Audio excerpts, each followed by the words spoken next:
What's going on, guys? I hope you're all keeping well, and thank you for joining me for another beer review. It's Beer Monster O'Clock. And for today's review, we've got something from the Caribbean. It's a Caribbean lager by the Carib brewery, and it's called Carib Premium Lager. So a lot of Caribs. Yeah, obviously proud of the fact that it's a Caribbean lager. Never tried it before, never seen it before, and I was looking around in some sort of random Euro shops today, and I come across it, and I thought, let's give it a review and see what it's like. It's a 5% lager, so it's quite a decent strength for a lager, isn't it? 330ml bottle, cost me £1.89 in a random Euro shop. So yeah, it's going to be hard for you to sort of get it, sort of thing, you know, I suppose. But check your shops near you, you might come across it. Yeah, it's in a clear bottle, which is a little bit worrying. So it's a Caribbean lager, but it's actually from Trinidad and Tobago specifically. So yeah, let's give it a go and see what she's all about. Crack her open. I've been brewing this one since 1950, and apparently it's quite popular with the youngsters. So, check out that skunky aroma on the opening. Yeah, it's definitely a little bit skunky. That happens, isn't it, with the clear bottles and the green bottles? Never mind, let's chuck it in the glass. Hopefully we lose that and it don't go through to the taste. But yeah, that just sort of wafted straight up me to that one. Let's get it in the glass. There you go, it's a pale golden colour. White head. Quite small bubbles in this one. Relatively small bubbles. Going up the glass, decent levels of carbonation, nothing too crazy. Let's check out the aromas of this Caribbean lager. Carib. Yeah, hopefully it's not still skunky. Oh, it's definitely skunky. Skunky as you like. Corny. It smells like additive-y sort of smell about it. Bit of citrus. It's like grainy and corny sweetness about it. Doesn't smell that great, I've got to be honest. Let me know if you've tried this one, guys. Perhaps you had it in the Caribbean, or perhaps you've seen it in one of your random shops. Let me know where you got it from or where you tried it. And it's time for me to try it and see if I think it's worth a buy. As they cheers in Trinidad and Tobago or whatever, if they've even got a language, God knows. If anyone randomly knows, let me know in the comments. Perhaps they speak English. I don't know. Anyway, cheers everybody. Bosh.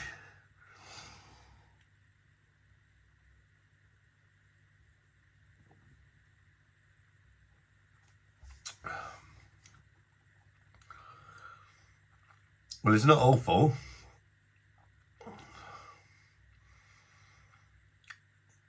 You know what? It's somewhat refreshing, but there's not a lot going on here. There's no real finish to this. There's no real bitterness. There's no dryness.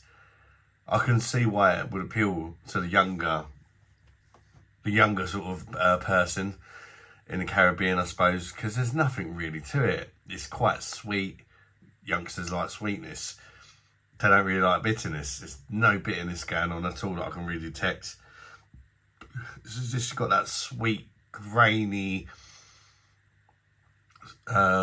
sweet sort of corny malts, and it's grainy. There's no real finish or depth to it. It's just a hot day slammer. You know, that does make it quite refreshing.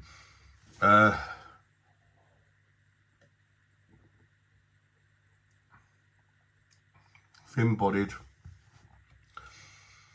Quite a nice feel to the carbonation. Doesn't taste 5%. It doesn't taste of a lot. It reminds me of like a Corona. It reminds me of a Corona. I feel like it wouldn't surprise me. I mean, the bottle, it's got that same Corona clear bottle in it. It wouldn't surprise me if people drink this with a wedge of lime or lemon or something. It really wouldn't surprise me. I think people that like Corona will like this because it's very, very similar. It's like the Caribbean version of Corona, which I think's pretty shit, to be honest, Corona personally. But I know it's popular and people do like it. So if you're into your Corona and you see this one, give it a go. I think you might enjoy it. It's not really my thing though, to be honest. Let's see if we can get any further information off the bottle. Water, malted barley, hops extract, and glucose syrup. So yeah, I could tell there was something a bit naughty going on. It's the glucose syrup. But overall, you know, well, remember, most people are going to be drinking this in Trinidad and Tobago, the Caribbean, if you like, and you're not going to say no to it in that heat. You're just going to demolish it. It's really going to refresh you. So I feel like I'm drinking this beer in the wrong country, in the wrong situation. On a rainy sort of April showers day in the UK. It's not all that great, but I reckon if I was in the Caribbean, I'd be murdering them. But there's just not a lot to it. But for that reason, it's very refreshing. But it's not good beer. It's not a good lager. As I say, there's no dryness, no bitterness. It's just all a bit. What's the word for it? Inoffensive, but so inoffensive that it's just unmemorable. You know. An uninteresting beer.